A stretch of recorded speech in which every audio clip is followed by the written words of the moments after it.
Why were you there? I told you I was looking for Mom. Why? We were going to grade papers. When do I get to see her? Did you disturb the crime scene?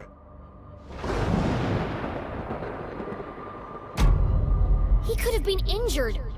I was just trying to help. I want to speak to my mom.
Keith! Please, look at me.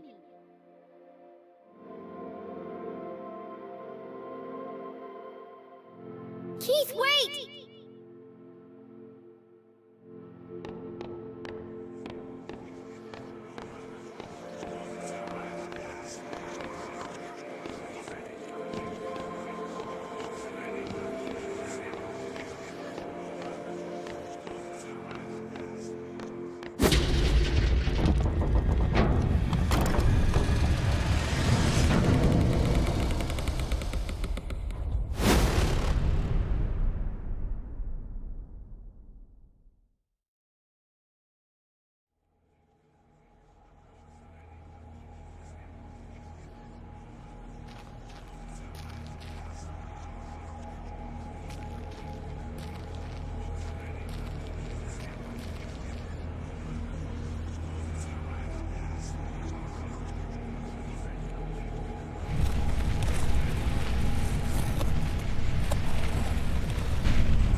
horrible nightmare. Dean Stroudsbury was dead. My mom was in jail. Keith told me he never wanted to see me again. And worst of all, I was surrounded by an evil army of giant teddy bears.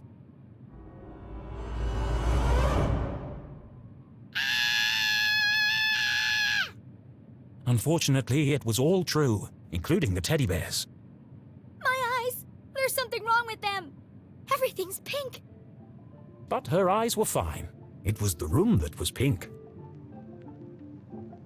Pink cuddly toys. Pink furniture. Pink clothes.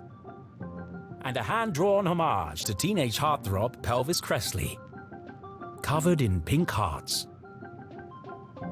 Everything a teenage girl could dream of. It looks like a marshmallow exploded. It was at this point Jenny remembered where she was. I shouldn't be here. What happened? And what is that terrible music? I can't think straight with that racket playing. These aren't my clothes. And where's my journal? That wasn't the only thing missing. The Dean's ring! It was in my pocket.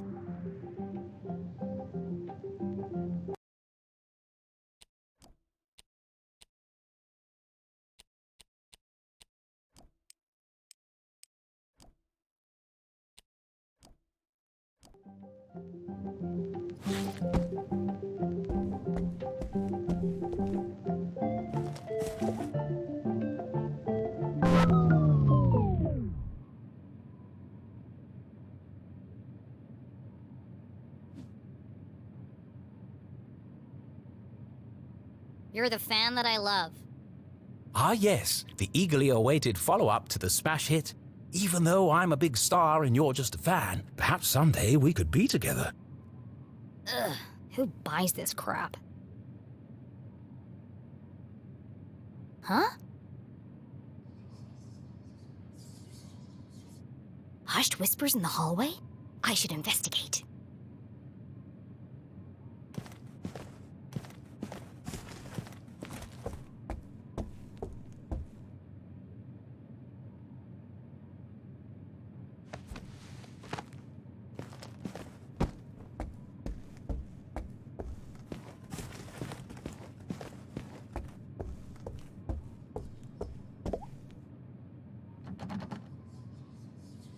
It's locked from the outside. Who would trap a child in this nightmarish hellscape? Jenny peeped through the tiny keyhole. As her eyes adjusted to the light, she recognized the substantial frame of Winston LeClue, Arthurton's long-standing sheriff, and Jenny's Granddad! Jenny's relationship with her grandfather was contentious, to say the least. He was a stern and humorless man who placed honor, tradition, and the law above all else. Sometimes even family. But what was he doing here? And who is he talking to? Florence and Richard Glatz were the wealthiest couple in town, and hugely influential. Their company, Glatz Mining and Supply Corps, was the oldest in Arthurton. While Richard may have been the head of the business, everyone knew that Florence wore the pants. Exceptionally charming and generous, she always had a smile on her face. Which is why I don't trust her one bit. Being careful not to make a sound, Jenny leaned in and listened. With everything going on, I don't have time to watch her. It's no trouble at all, really, Winston.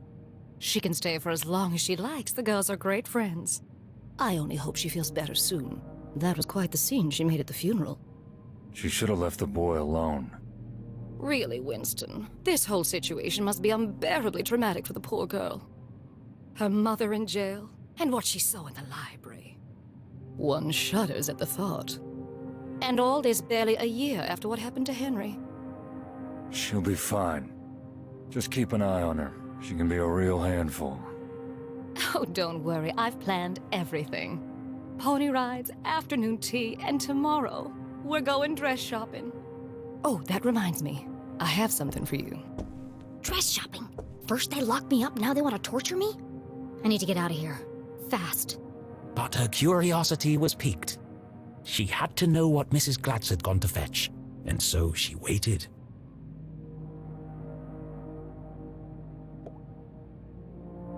The duty of sheriff had been Winston's birthright, passed from father to son for generations. Of course, that tradition would now end with him, but he preferred not to think about that.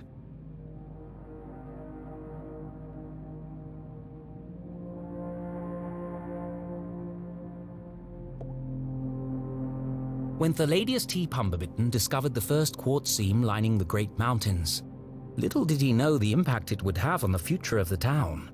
Little did he know the Glatz family would muscle in and take over the whole operation. Nowadays, it was hard to go anywhere in town without seeing something made from it.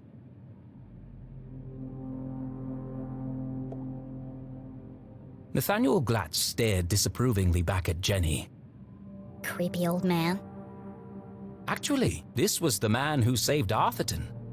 When the quartz mines began to run dry, it was his research into the unique properties of the crystals that secured the future prosperity of the town and the company. Huh? Where did he go?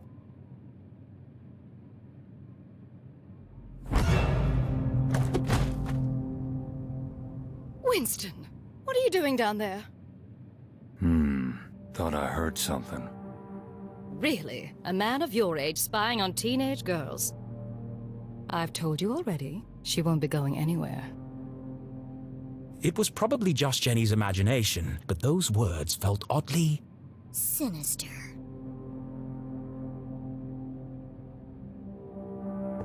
Here. Satisfied? How is Julie?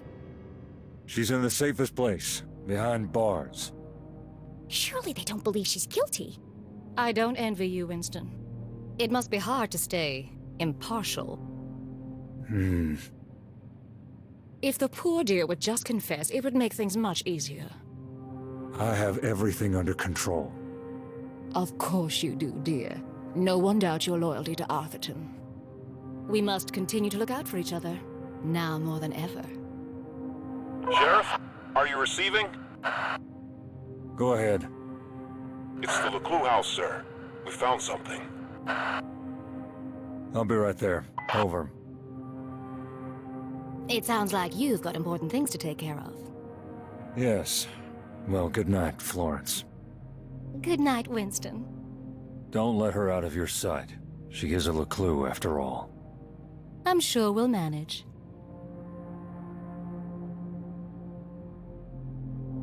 Jenny couldn't believe what she'd just heard.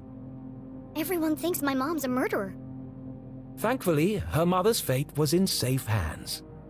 The fine people of the Arthurton Police Department. Oh God, she's gonna rot in jail. Jenny could leave the case to them and enjoy a fun week of pony rides and shopping sprees. No. No? Mom always says a great detective leaves nothing to chance. I have to do something. But she was just a kid. What could she possibly do? This is my chance. The case of a lifetime. My mom needs me, and I won't let her down. I'm gonna find my stuff and get out of here. And just like that, a great adventure began. I don't have my detective gear to pick the lock. Besides, I can't just walk out in front of Mrs. Glatz.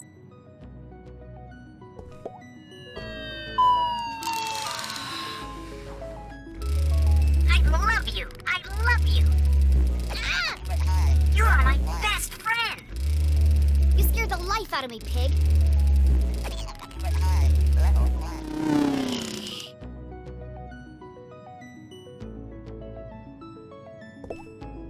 The sun was setting behind the great mountains of Arthurton, cradling the town in a warm red embrace.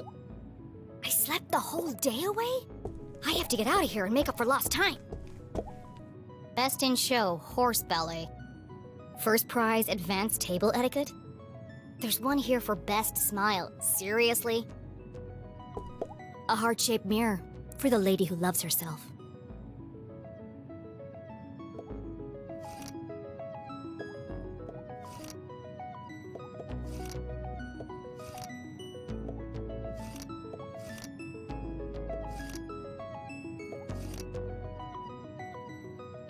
Ouch!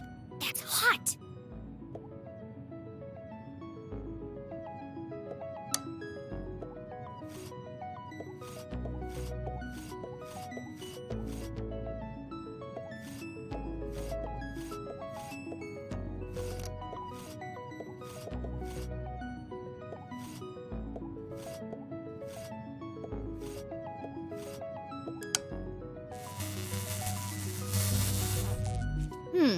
There's something strange about this mirror. This requires further investigation.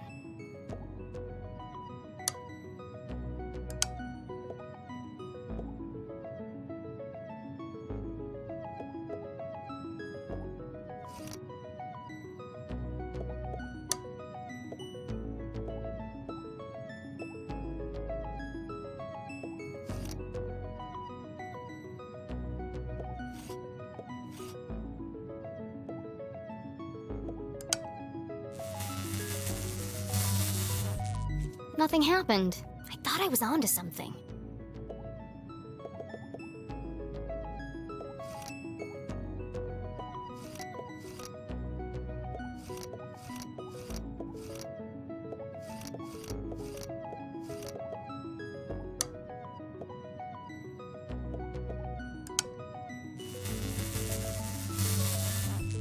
I feel like I've seen that heart shape somewhere else in this room.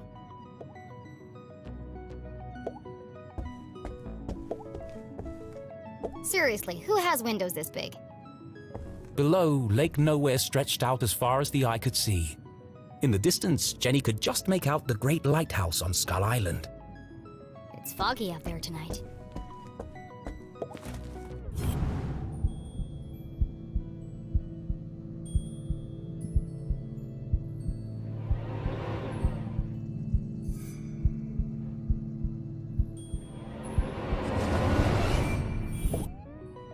All the dangly bits are swaying. Strange. It's not windy in here.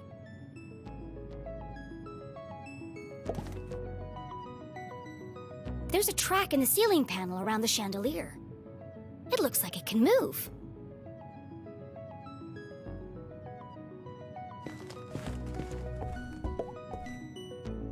On the other side of the lake, beyond the Forgotten Forest, sat a more modest house.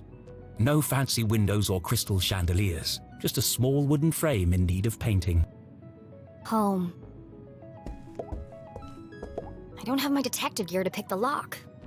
Besides, I can't just walk out in front of Mrs. Glatz.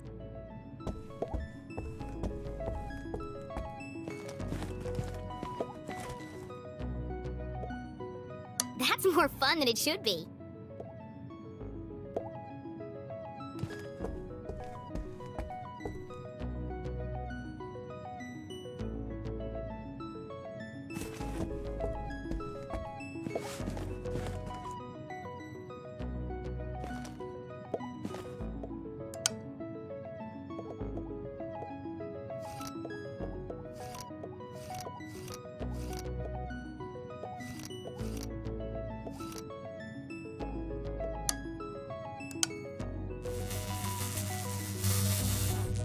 Now I remember.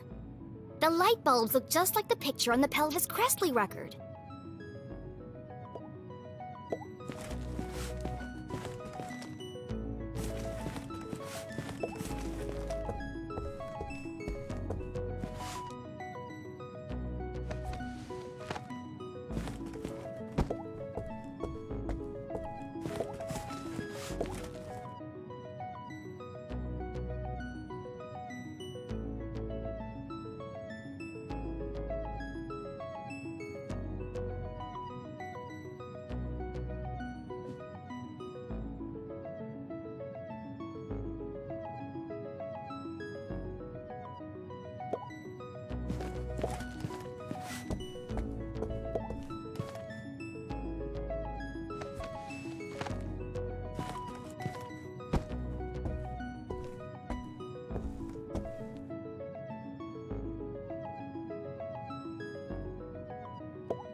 I'm not touching it. I'll burn myself.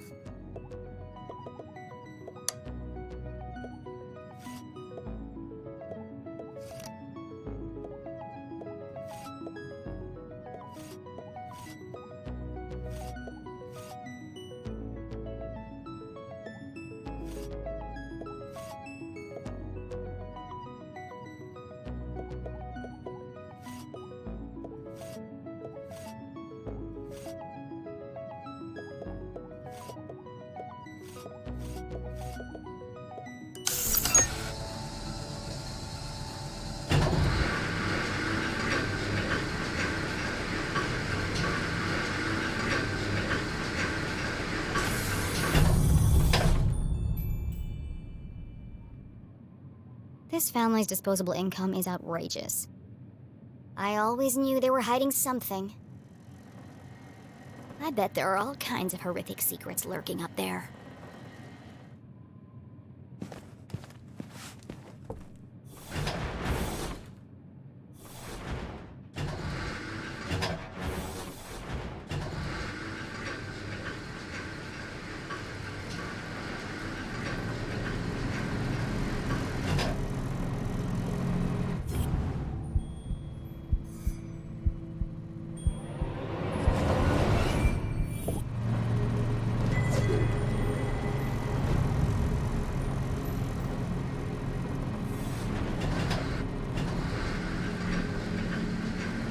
Oh, it's just a dusty old attic.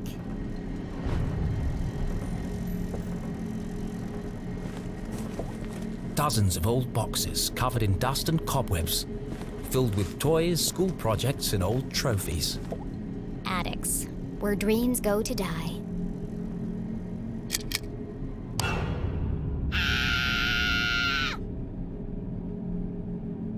Oh, hello, spooky bear. Feels like he's watching me.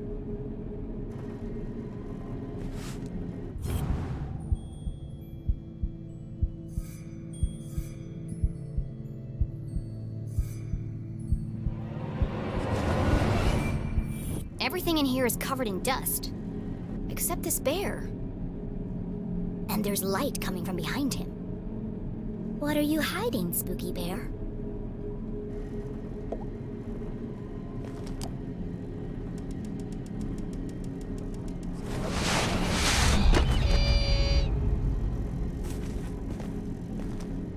Smothered by a giant teddy bear.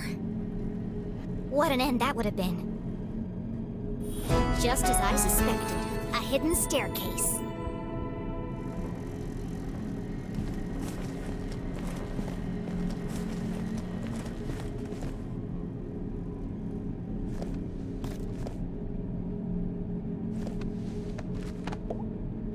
Aha! A way out of here. Locked. But where is the lock?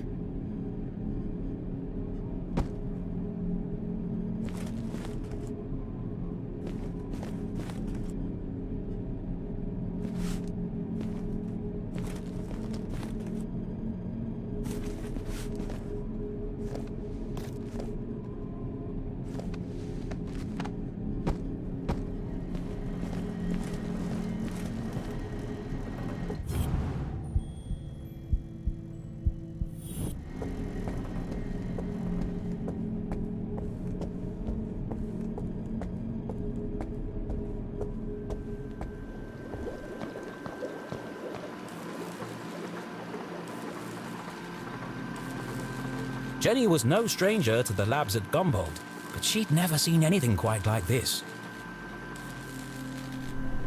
Certainly not inside someone's house. Hey! What are you doing up here?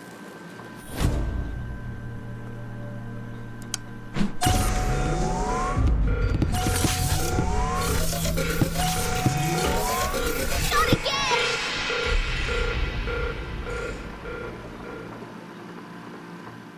Susie?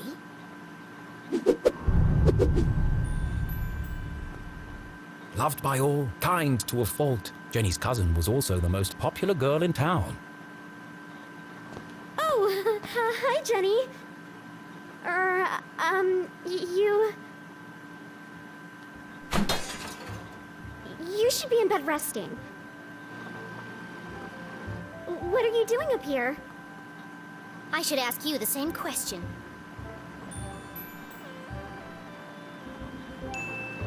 What is all this equipment? And why is there a secret elevator running from your room to the attic? Oh, you must mean my collection of teddy bears.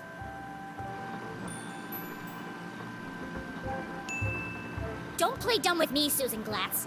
These bears are hiding nothing. And that one's wearing a welding helmet. Well, there's a simple explanation for that. There are just too many to fit in my bedroom.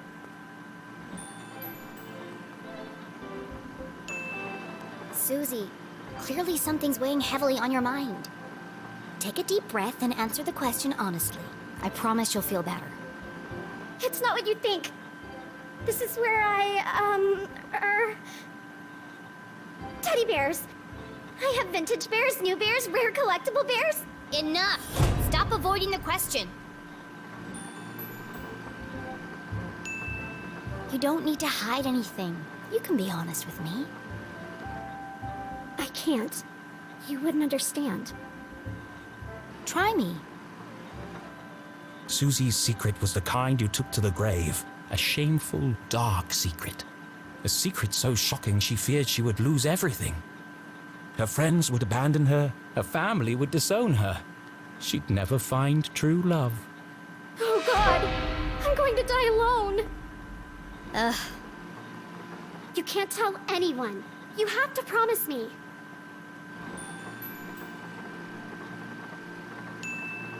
Fine, just stop whimpering like a lost puppy. You're embarrassing yourself. Here goes nothing.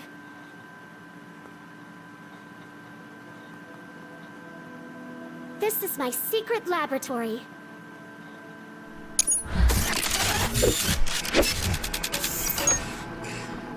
Where I design and test my inventions.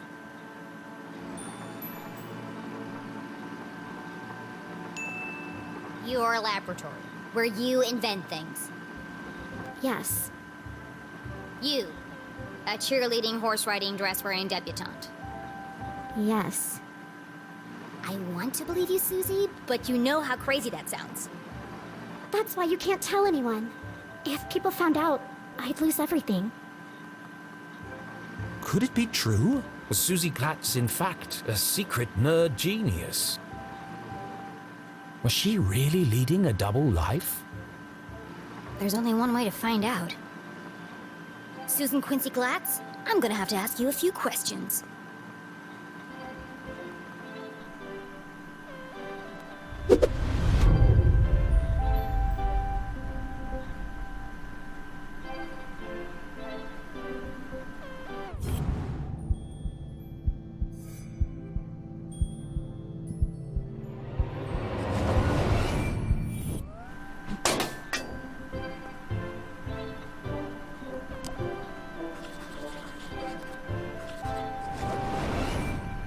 Pink bows, fluffy bears, stylish clothes. She can't possibly be a scientist.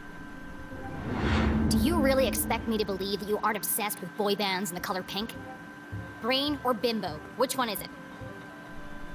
I am a scientist. But I also believe in the importance of good skincare and the power of matching accessories. You sound ridiculous. Susie couldn't be pretty, popular, and smart. That was just greedy.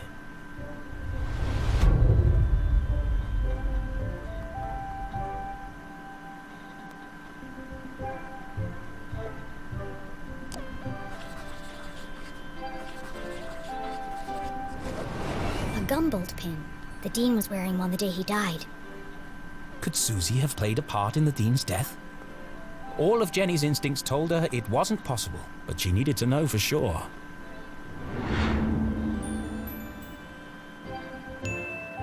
You smell nice. What perfume is that?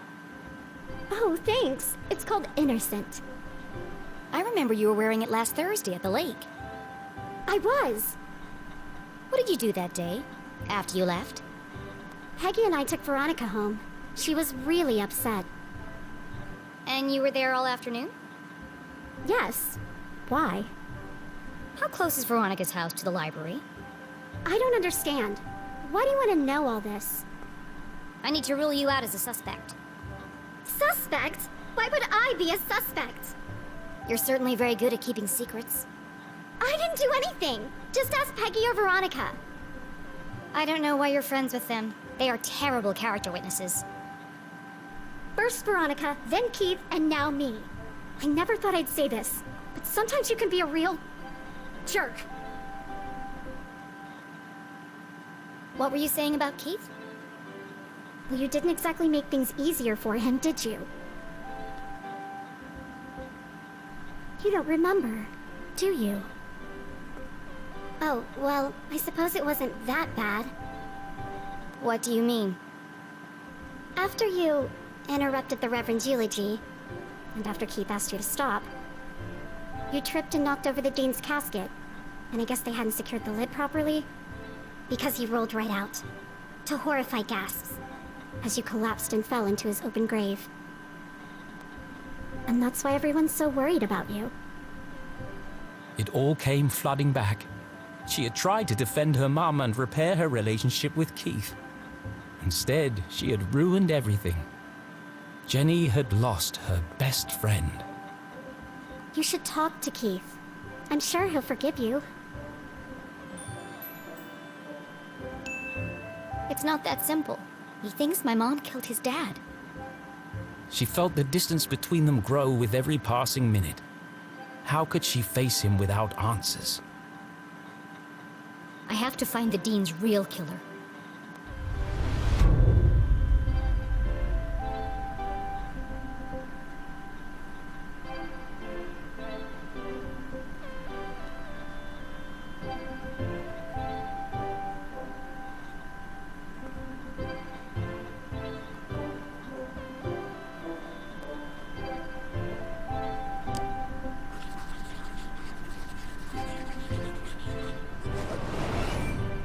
All this stuff looks authentic, but that doesn't mean it belongs to Susie.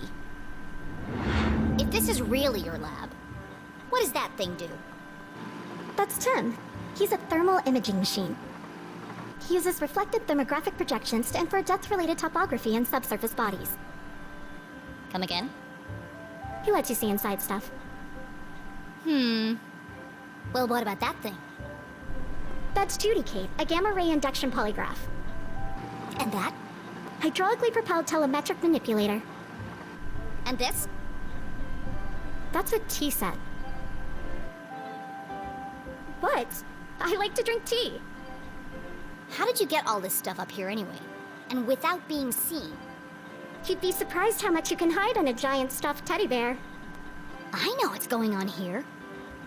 You've stolen all this stuff. And you're planning to sell it all to buy more fluffy cushions or pink horses or something. I didn't steal anything. Some of the parts are from my father's factory. The rest I bought with my allowance. That's some allowance. If you didn't steal it, why are you worried about people finding out? I'm head cheerleader. I'm captain of the equestrian team. If the other girls knew about this, they'd laugh me all the way to the back of the cafeteria. Why do you care what they think? It's not just them. If my parents found out about my lab, they'd kill me. Why? Don't they want you to be a scientist? I think they'd like me to marry a scientist. Dad says science is a man's job. Girls are supposed to bake pies and become prom queen. Ugh, everyone in Arthurton is stuck in the past. If anyone else showed him the things I've created, he'd call them a genius and make them his lead scientist. So tell him. Prove him wrong. I just can't. You have to keep my secret. I'm begging you, Jenny. Poor Susie, all of her secrets laid bare. Jenny couldn't help but feel Disgusted. maybe there was more to Susie than she had first presumed.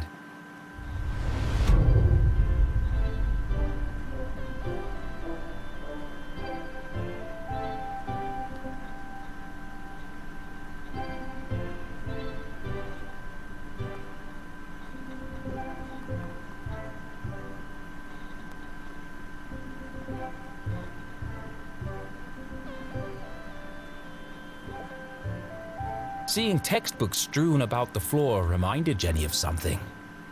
My journal! I need to get my stuff back. Where are my clothes? Oh, Gerald took them. Who the hell is Gerald? Our butler. Of course you have a butler. He's taken them to be cleaned and pressed. They'll be ready in a few days. Well, I need them. Now. I've got a dress that would be perfect for you. It's got purple bows, and the sequins will really bring out the color of your eyes. No, thank you. I'd rather be burned to death. No one's gonna take me seriously in a purple ball gown. And where's my other stuff? Don't tell me Gerald's got my journal. It's irreplaceable. Like I'd let that nosy old fool see your diary. It's not a diary. It's my case notes. Right, of course. A girl's gotta have a place to keep her secrets. I put all your stuff in the lockbox under my pillows. Are you kidding me? No wonder my head hurts. Jenny was confident that Susie wasn't involved in the Dean's murder. She wasn't evil. Just insufferable. All right, I'm gonna grab my stuff and get out of here. Oh, while you're wandering around, can you find some parts for me? I need a battery and a transistor to finish this device. What? No! I did something for you. It was true. Susie had kept Jenny's journal safe. And the Dean's ring. She'd even revealed her darkest secret to Jenny. Fine! Enough already! What's a transistor? Oh, it's an electronic voltage regulator that... Just tell me what it looks like. It's a tiny metal object with an antenna and 3 legs. If you can't find one in my bedroom, there are some old boxes in the attic. Yeah. Transistor and battery. Got it. Go, Jenny! I've got to get out of here.